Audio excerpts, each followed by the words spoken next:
Welcome to another Terrific Tips episode. I'm Terry, your host. Why Terrific Tips? Because you can't spell terrific without Terry. I'm so excited to have y'all here and to have my friend Philip with me. I have recently been introduced to Philip, and boy, am I thankful for that. So, for those of you that don't know Philip Aronoff. That's good. You're Aronoff. good. Yay, I did it right. I usually ask about that. For those of you that don't know my friend Philip Aronoff, let me introduce you to him. So, Philip, as you can see by his background, is a numbers guy. And he's been a numbers guy for a while, about 35 years, give or take. We'll give him a little credit. He looks younger than he is. And not only is he a numbers guy, he goes well beyond the numbers. And I think you're going to see what I mean by that in our conversation today, because it's more than just what do the numbers say and what do the numbers indicate for us in our business and in our budgets and in our lives, but what kind of relationships maybe can come out of those numbers. And that's what Philip is magical at finding. So without further ado, Philip, thanks for joining me today. Thanks, Terry. You're one of my favorite people, so this is very easy to do. So thank you. I appreciate you inviting me, and I appreciate being here with you today. So Well, thank you. You can keep saying all of those awesome things about me. I appreciate it. You're one of my favorite people too. So this is super fun. Okay, so I have to ask you by the numbers, and I didn't even tell them what your title is. You're the chief number cruncher. yeah, that's my title. That's a funny story. I want to hear the Um, story. So share the story with us. so when about 10 years ago or so, when I started by the numbers, I sought out a friend of mine to help me design the logo. And we went through the process that she takes you through to design that logo. And she came up with this. And when she did the design for my new business cards, she just put a title there, and she put Chief Number Cruncher there.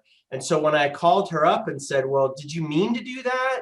Or what, why?" She said, "No, I just put it there so that we would know that a title needed to go there."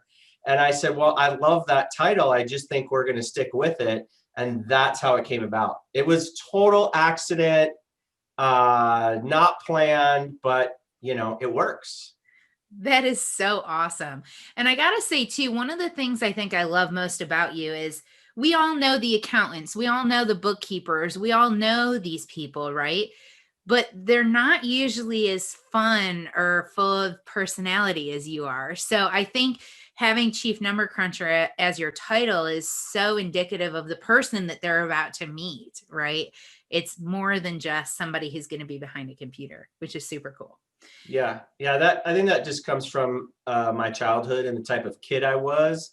Um, yeah, I was always a fun-loving, smiling, laughing type of young person. So I think that's kind of where that comes from. And I haven't really lost that, even though I enjoy doing the accounting work and anything like that. So, Are you a Toys R Us kid? um, no, well, I guess if you want to use that as far as having fun and doing stuff like that, yes, I'm a Toys R Us kid. Because Toys R Us kids never grow up. Isn't that what the commercial always used to say? Yeah, It always. that I would say that fits me pretty well. Yeah. I think if you ask my kids, they would say, "Yeah, Dad needs to grow up." That's awesome. So, one of the things that I love about sharing on this show is kind of what are some of the challenges that you've had to overcome in business and how did you do it? And I love sharing that because a lot of our audience are business owners from all over the world and they're all in a challenge, a different challenge along the way. So, what's something you've really had to overcome and how did you do it? Well, I think, I mean, in the beginning, because I worked for my mom in California. She started her business when I was a senior in high school. I went and worked for her as a senior in high school. All along, the plan was to go to college, get a degree, maybe come back. But really, the plan was to go to college. And that just never happened. I stayed and I worked for her for over 10 years, got a lot of experience, and did a lot. So when I decided to go out on my own, the biggest challenge I had, and this is years ago, so this is early 90s, mid 90s, right? And at that time, college degrees were very, very important. They just were. That's just what the time was. And so because I would look for clients or look for opportunities to gain business, sometimes I had to overcome the fact that I didn't have a degree in accounting. All I had was practical day-to-day experience. And in the beginning, that was a big challenge, especially when you walk in somewhere and you say, well, I want $35 an hour for what I do. And they would go, well, but you don't have a degree. Why should I pay you that much? It was a challenge. Now when we roll it forward to where we are in 2020, not so much of a challenge. People just want to know that it's going to be done right, that it's going to be accurate, and that they're going to get what they need, and they're willing to pay for it, and they're willing to pay what I'm asking for. So it's different now, but I would say that that was a huge challenge that I had to overcome. It was a challenge that I worked for my mom as well. And my mom had a lot of experience and was a lot older than myself. So I would say that was the biggest challenge I had to overcome in my industry. And I think today what happens now is I think my personality rings through and people want to work with me. And so the rest of it just doesn't matter.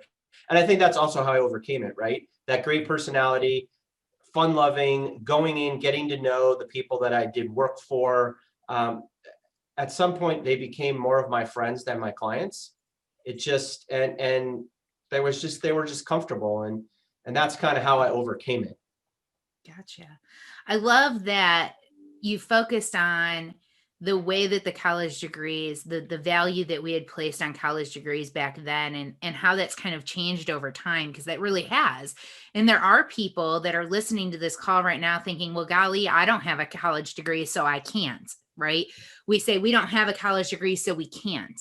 And we're the ones that are putting up that block for ourselves. Nobody else is putting that restriction on us, unless, of course, you're trying to be a doctor, a lawyer, or a teacher. Those are really the only three industries that say if you don't have a college degree, you can't do it.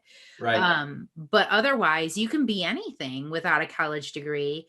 And I love that you leaned into your personality. You leaned into your charismatic traits and said, okay, I have this experience. I know what I am capable of. I know what I've been able to do. And I also know that what people want to know is that I'm ethical. They want to know that I am authentic. They want to know that I'm above board. And if I can show them those three things, everything else doesn't matter. They're going to say yes anyway. Correct. And that's just what I started to do. In California, and again, I was really targeted on what I was doing and how I was doing it. So when I started my business in California, before I moved to Denver, I was in Los Angeles. And so what I did in Los Angeles when I decided to go out on my own was I started looking for part-time bookkeeping jobs. And when I would meet with them, I would say, hey, I run my own business. Instead of hiring me as an employee, hire me as a contractor. Better for you, better for me. We work it out that way. I was fortunate enough that I actually got a part-time job working in a CPA firm. So it gave me the experience to better understand what CPAs need and look for when I do the accounting work. I've done that a few times where I've worked in CPAs' offices and done that. The benefit for me and the benefit for my client is that I get to see what a CPA is looking for. So when I'm working with said client, I make sure that I have everything in order for the CPA to do what they need to do.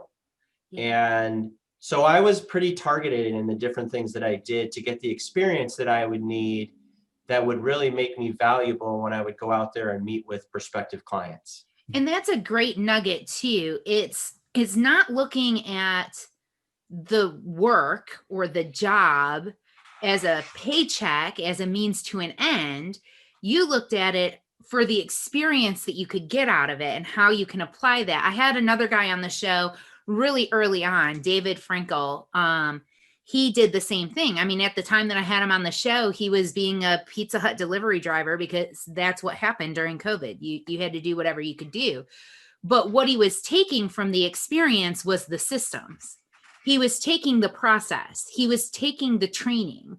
And he was figuring out, how can I take this concept? Obviously, they're wildly successful. They've done this before. How can I take this concept and how can I apply it to my own business? So now it's not just a paycheck. Now it's a lesson. It's something you can apply. And most people just don't think about work that way. So is it a mindset? What is it about you that made you be able to see the value in looking for this specific industry to go work from and go learn in? Well, I have to say, it all goes back to working for my mom. When I started working for my mom in 1982. Okay, so you all can do the math out there. We are in 2020, so you can figure out the number of years and possibly how old I am. I started at the bottom.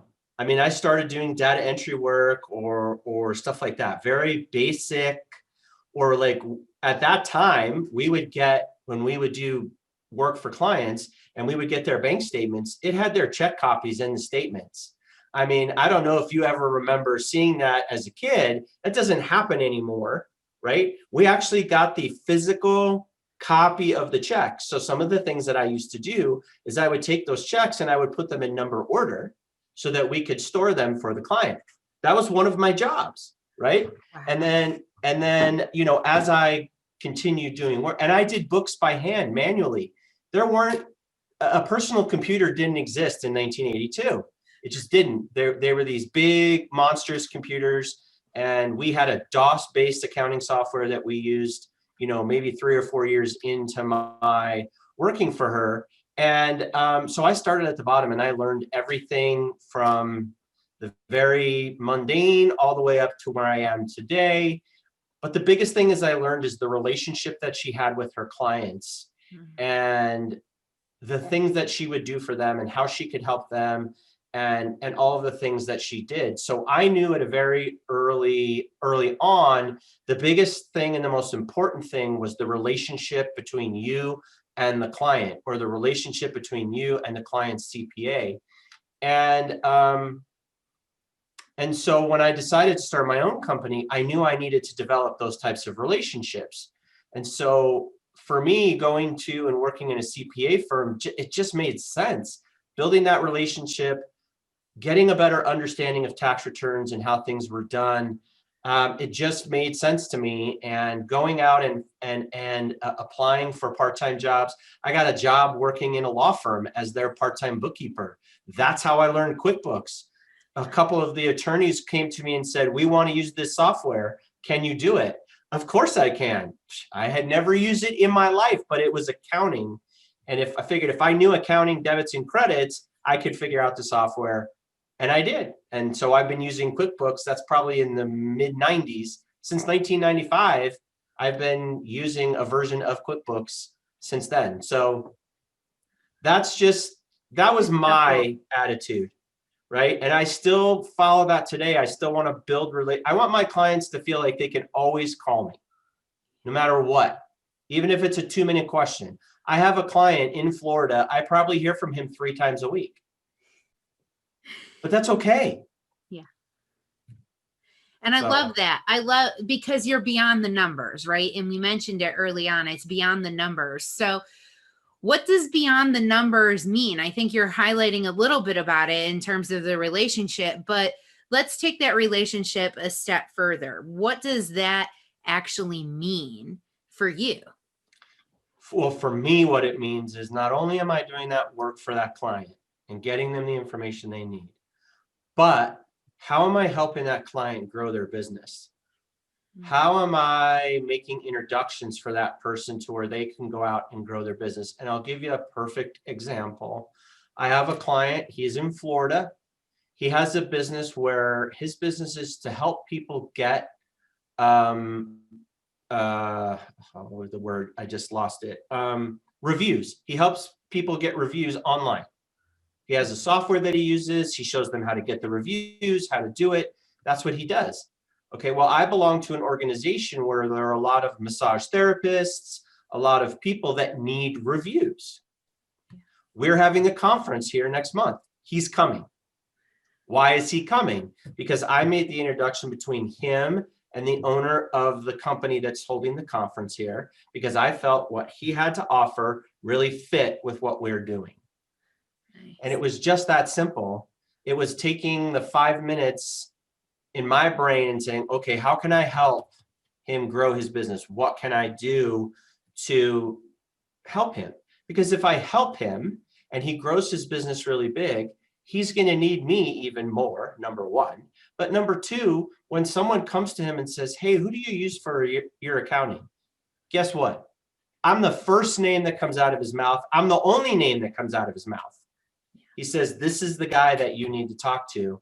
And I have not done a lot of marketing in my career in the 30 some odd years that I've been doing this, because I feel like if I go out and I do those types of things, that's the best marketing that I can do. And that is a that's form how of I think marketing. I'm different. It is. It is a form of marketing because it's all about building your reputation, your credibility, your reputation for who you are, the quality of the work that you do, and how you present yourself and the people that you serve is a form of marketing. A lot of people don't realize that, but it is a form of marketing. It's the most critical form of marketing, because if it's off, if it's not in line with who you really are, people are going to sense it. Something's off about that person. Something doesn't quite fit. Something doesn't feel right, right?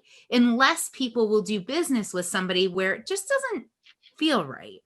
But if it feels right, if it's in alignment, if you are walking the walk that you are talking, there's a synergy that happens. And when that synergy happens, the universe conspires for our good. I believe the universe conspires to serve us.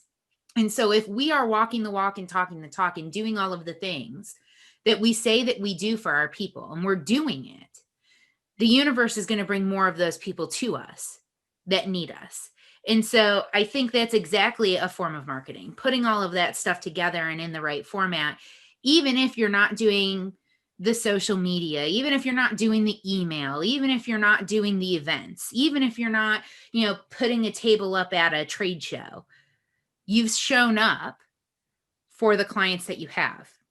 You've sought out ways to help them grow. And I think that's beautiful, because we talk about networking a lot. Small business owners do a ton of networking, but a lot of small business owners don't realize that networking is not about you. Networking is not about me. Networking is about the person that I'm meeting and how can I help them. Right. Right. Right. And when we step outside of ourselves and we start to look at relationships as how can I help you, just like you did, we create a vacuum of positivity, right? Yep. The rising tide floats all boats. Yep, exactly. I have a very good friend of mine that is his favorite phrase.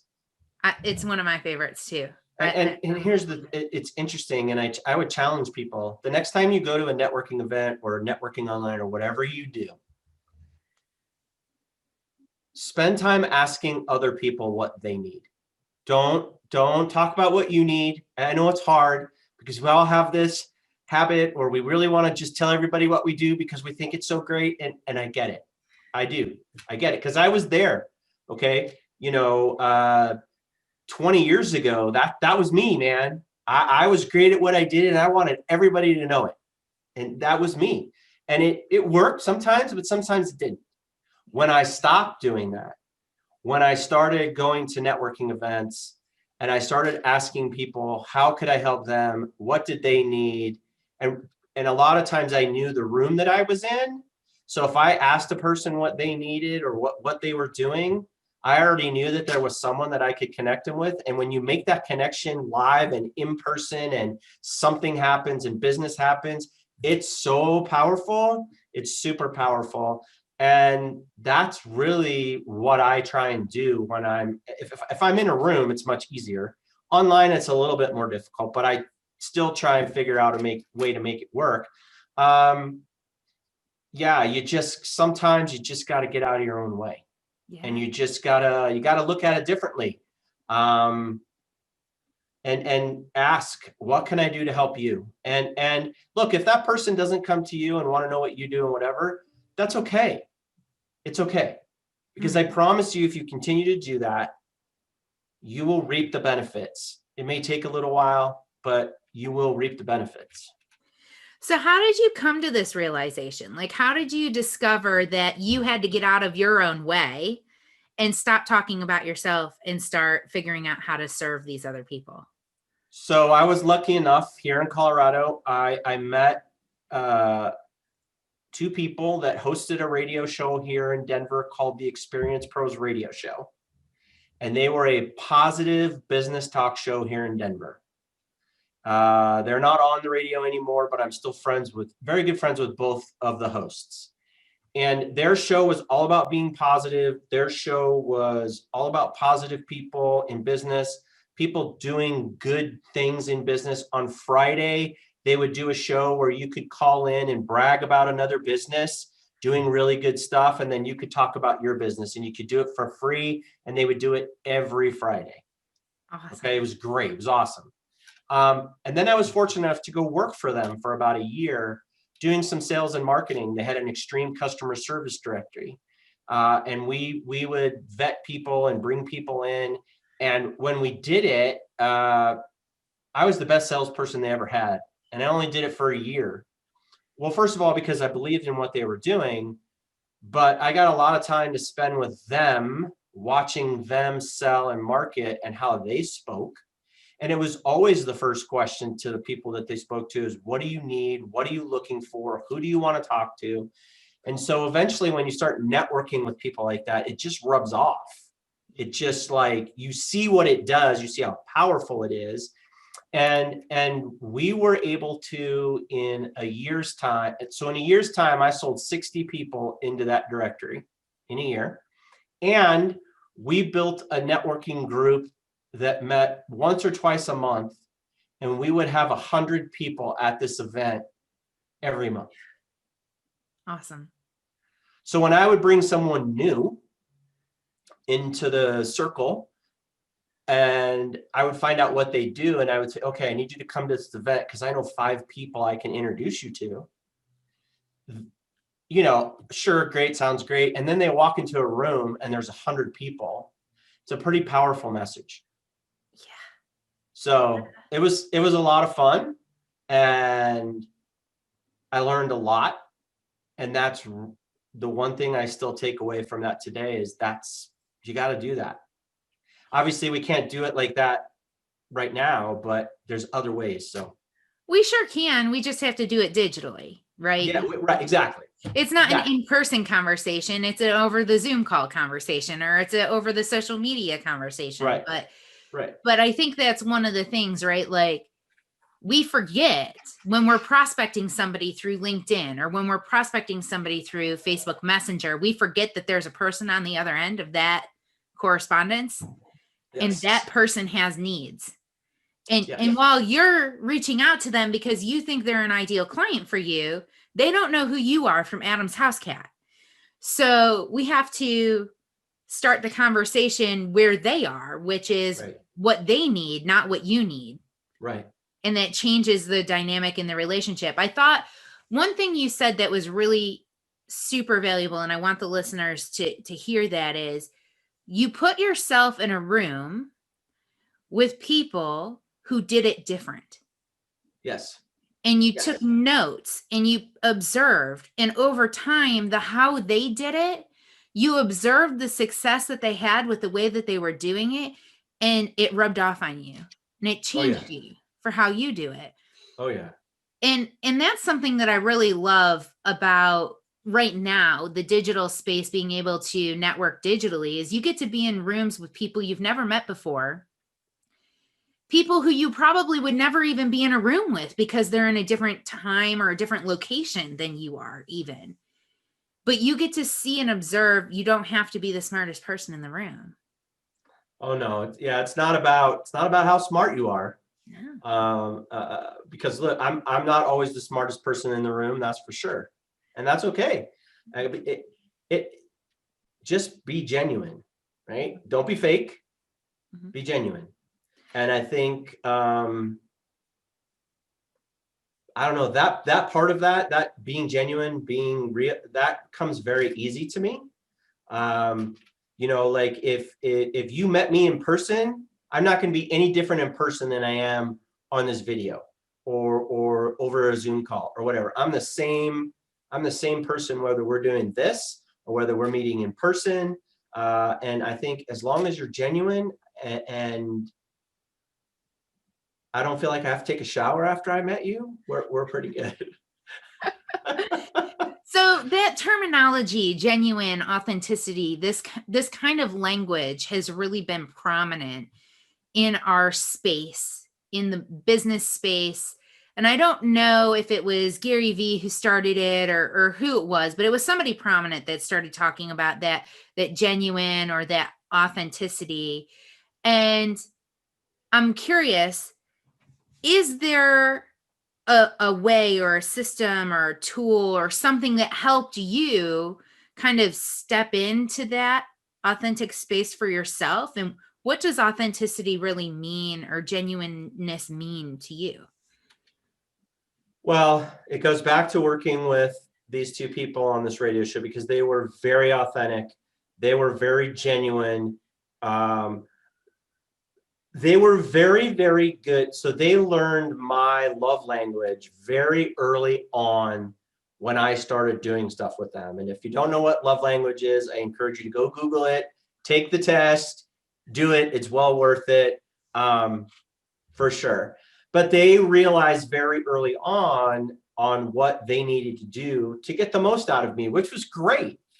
But they did it in a very authentic, genuine way that they cared about me. I had never been around people like that before, not in business for sure.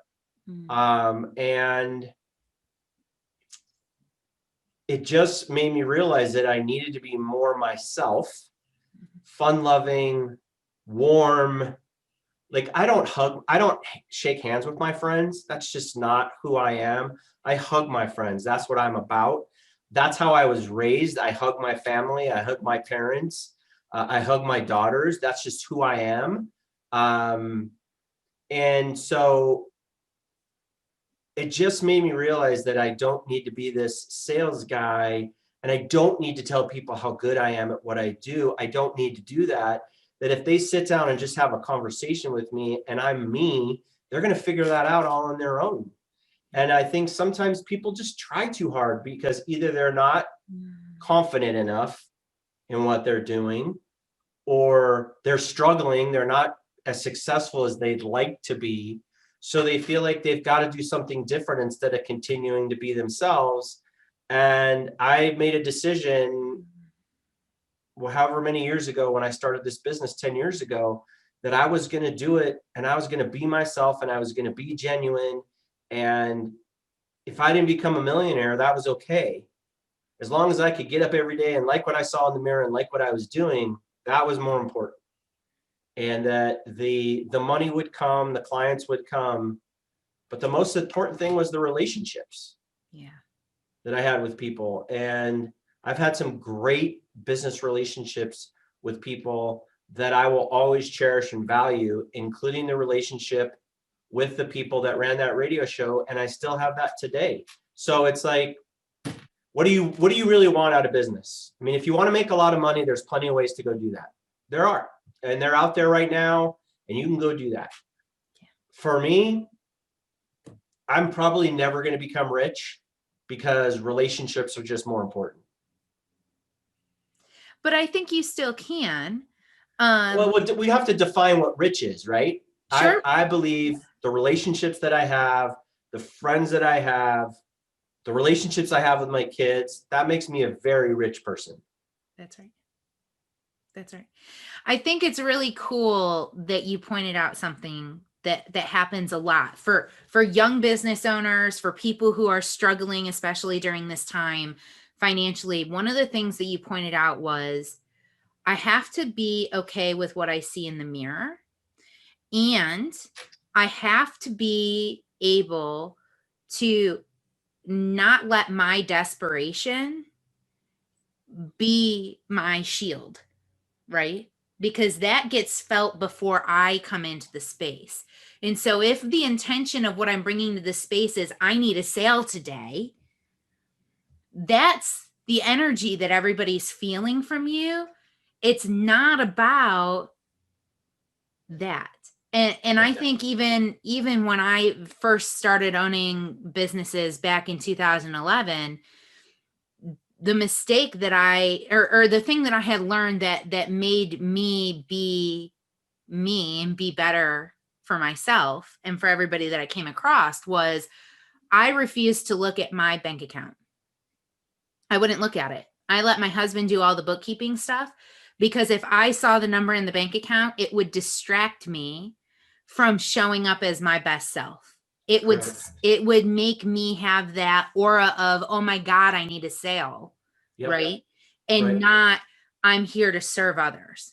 Right. Exactly. Because when I show up with the intention of I'm here to serve others, Jim Rohn, I think it was Jim Rohn that said it.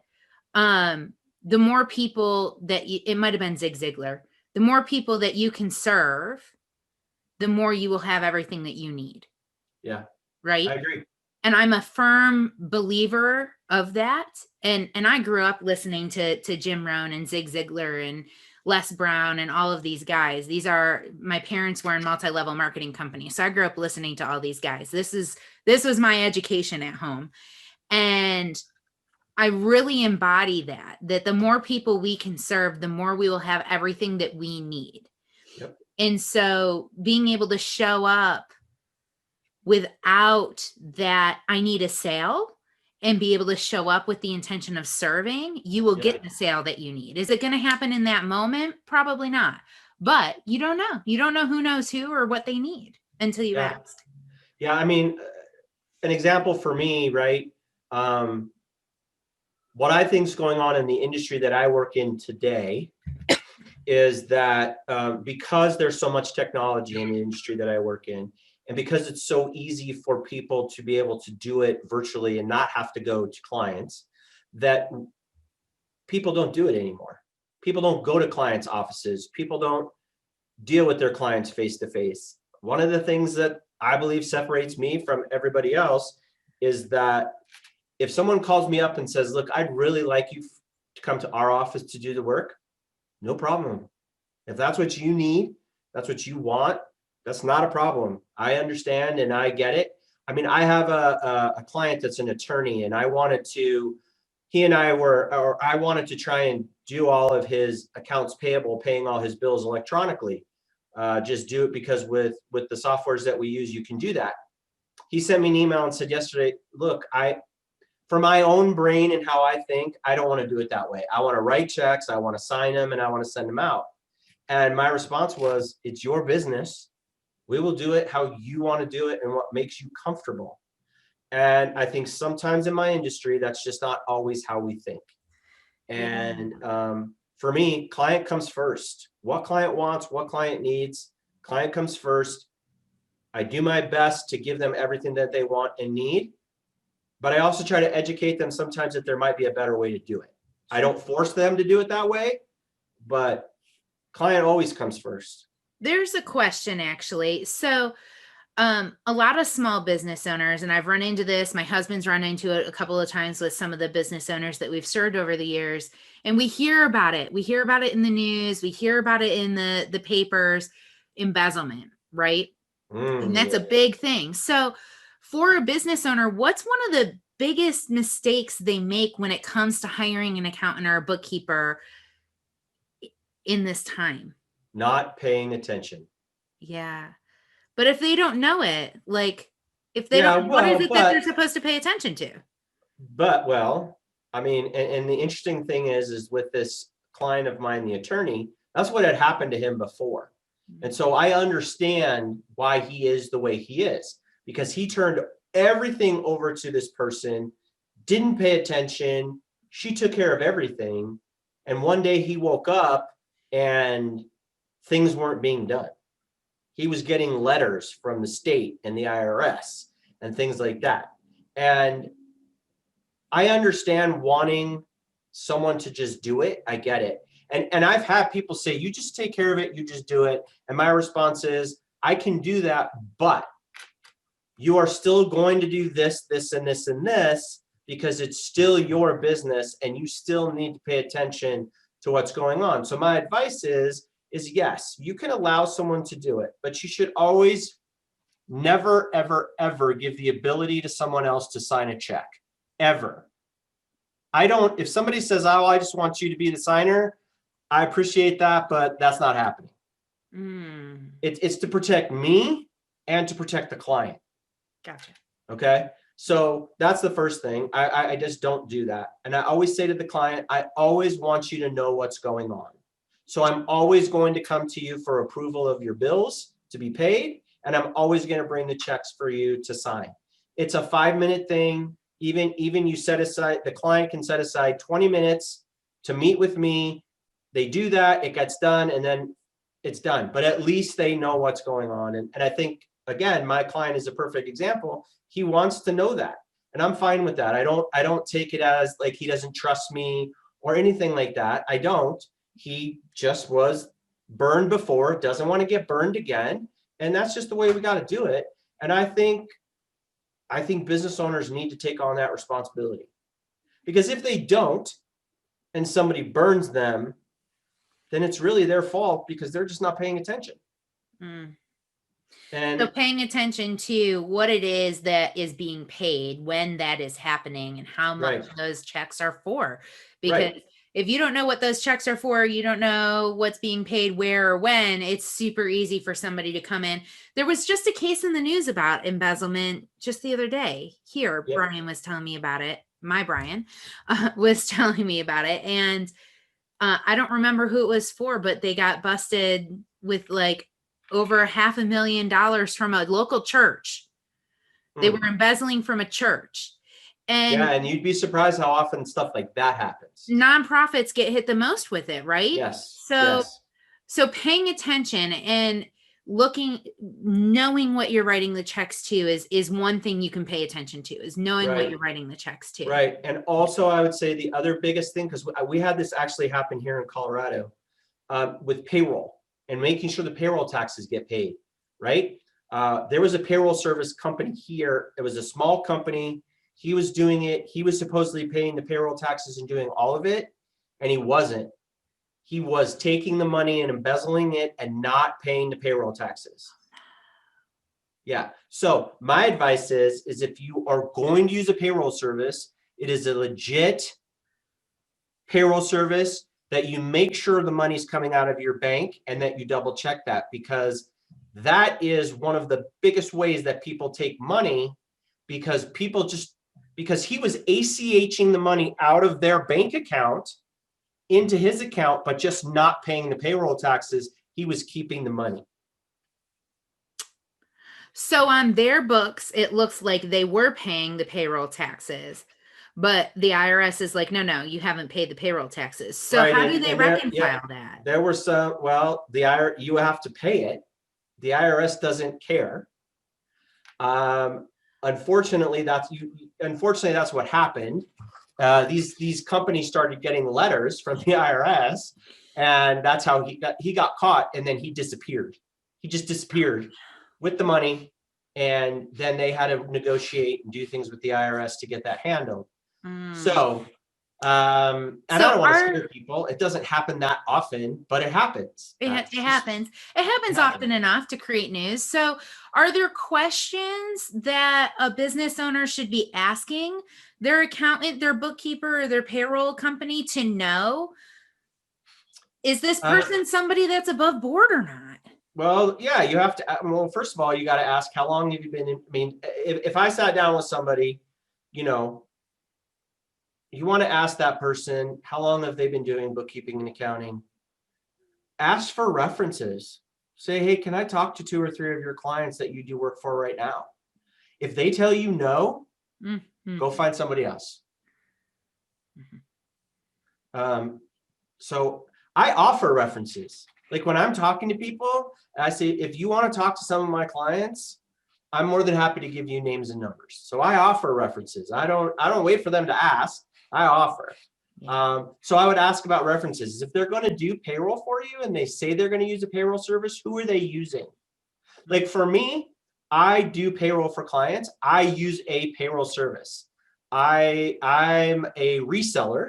So I get charged for the payroll and then I turn around and I charge my client. Okay. But they're a reputable service. They're a smaller payroll service here. They're called Sure Payroll. They're actually owned by Paychecks, but they're a smaller size company that deals with smaller companies that don't need all the services that Paychecks offers.